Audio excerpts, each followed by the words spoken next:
Hi, today I'm with me Tecno Spark 10 and I'll show you how to find and manage sound settings on this device. So first open the settings application and then tap to the sounds and vibration section.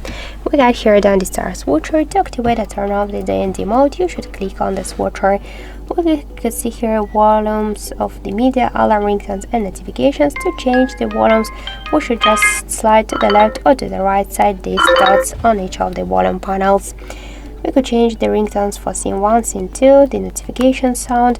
To activate and turn off the DTS sound, just to change them. To activate and turn off the equalizer. To turn on and turn off the haptics vibration. To increase an incoming ringtone. To activate and turn off the vibration focals. And in advanced options, we could activate and turn off the dial pad tones, screen lock and lock sound, charging sounds, and touch sounds with the help of the switchers. So that's it. Thank you for watching, and if you like this video, leave thumbs up and subscribe.